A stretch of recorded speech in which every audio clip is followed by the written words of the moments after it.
You see this? Cool. Are you ready? I'll take that as a yes. Cool. So, hi everyone. We are two Racoons, and we make wine from fruit surplus that would have otherwise gone to waste. So we're going to talk a bit more about the story, how we get started, and hopefully inspire some of you guys to start your own eco ventures based on waste, because waste is amazing. There we go. So I'll just introduce myself and my partner Elliot, who couldn't make it tonight, unfortunately, because of COVID. So I'm Lasse. I'm a microbiologist. I make all the recipes for the wine, and I play disco all the time in the winery. Elliot is more like he's a plant and soil scientist by trade, but he's very logistical. He's really good at haggling, and he's the brain behind the logistics of making wine on a big scale. So we complement each other really well. And together we started two Racoons to solve this issue of food waste and reduce as much food waste as we can. So we have 9.5 million tons of food waste wasted in the UK every single year. And that's the equivalent of 1.5 pyramid of Giza. So you're probably, if you've seen this pyramid of food waste, you're probably feeling like this. It's disgusting. It's not nice, but actually it's very it happens in many different ways, and it's often very well packed, like this, neatly packed. This was 300 kilos of amazing beautiful strawberries that we got. So every year tons of good surplus fruits end up in a bin, and then at that point they become food waste. So we believe that these fruits have a greater purpose as Racoons, to become a delicacy that we've been in love with since the dawn of time: wine.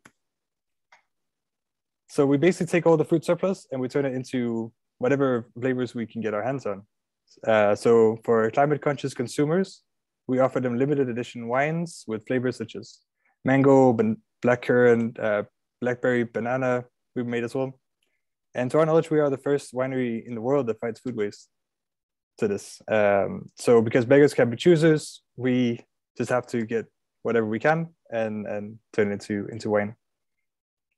So we're quite lucky in the fact that our wines are only a third of the CO2 footprint of a normal bottle of wine, and that'll actually be offset by the Habitat people, which we'll hear more about later. They're amazing, so check them out. So how did it all start, and why are we called two Racoons is often the question that we get asked. So this is how it all started. As flatmates, we would often dumpster dive and find excessive amounts of food in the bin. So I started making wine from the fruits because there's no more space in the freezer.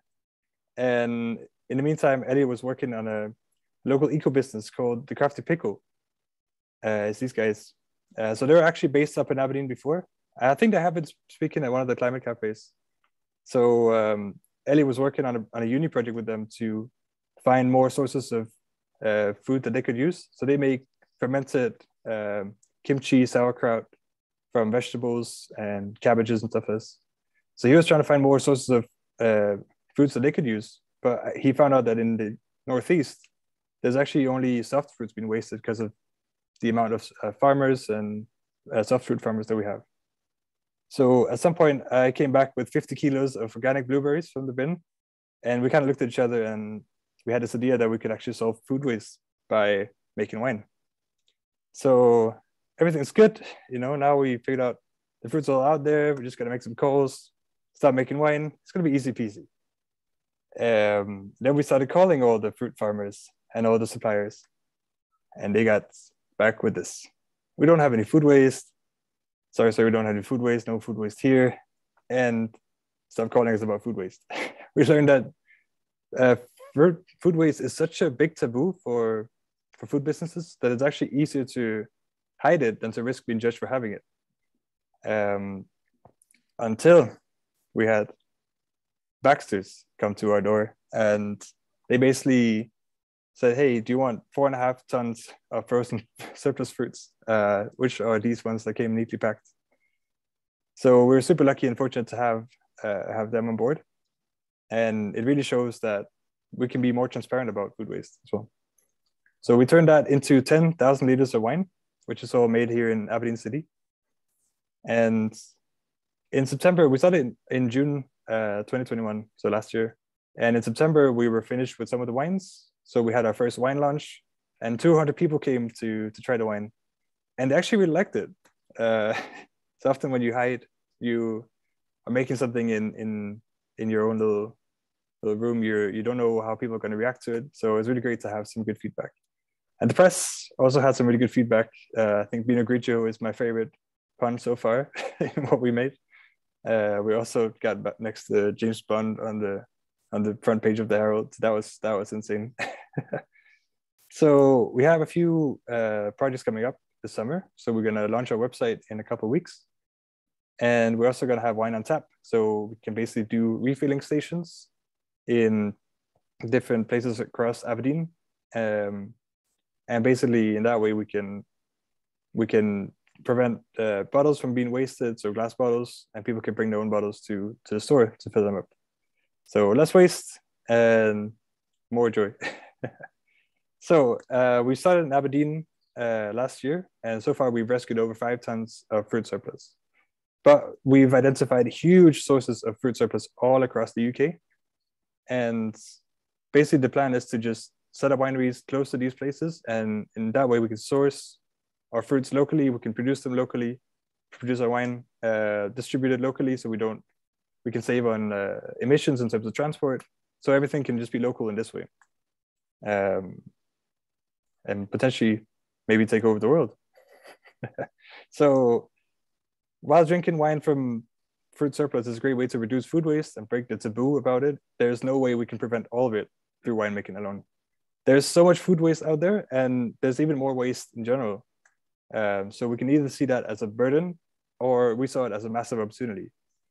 So one big lesson that we've learned along the way is that it's actually the mindset that's preventing us from solving this issue of food waste. And it's not just the consumers, which are often being blamed, but it's also the companies who throw out stuff. So we can see it as like a little symbol here is the weeds in the garden. They're considered undesirable, unattractive, or troublesome, especially some that grow where it's not wanted. So you always see people in the summertime always picking up the stuff from the garden, but actually like many of these weeds are amazing. Some of them, like nettles, they are really full of iron, and so they're really good for if you have issues with your blood. But in the same way, we have waste, which is unwanted, it's unusable, it's a byproduct in this kind of way. So weeds and waste are actually in our head are quite the same, but we just need to see it in a different way. And so waste is actually subjective in this way. So, I mean, we think there's so many opportunities in waste, and we just want you to start thinking about a few of them. So we have all the scraps, for example, that we can't use. I mean, we've also been offered onions, but I don't think onion wine is going to be that great. So there's so much stuff out there, like a bunch of the parts of leeks that are being wasted. There are eggshells, there are the pumpkin seeds. There's so many things that we could use in a different way, and not just for composting or anaerobic digestion. We have a bunch of packaging, we have bottles, we have all these plastic materials that no one is using at the moment. So can we make a product out of that can be useful for another purpose? We have tires, excessive amounts of tires everywhere. And recently, last year, in a community garden based in Tillydrone called Earth and Worms, we made a whole tire wall to designate a part of their garden into like more of a compost area. It took a long time, but it was super worth it because we can actually get to use some of these waste materials. And we have coffee grounds.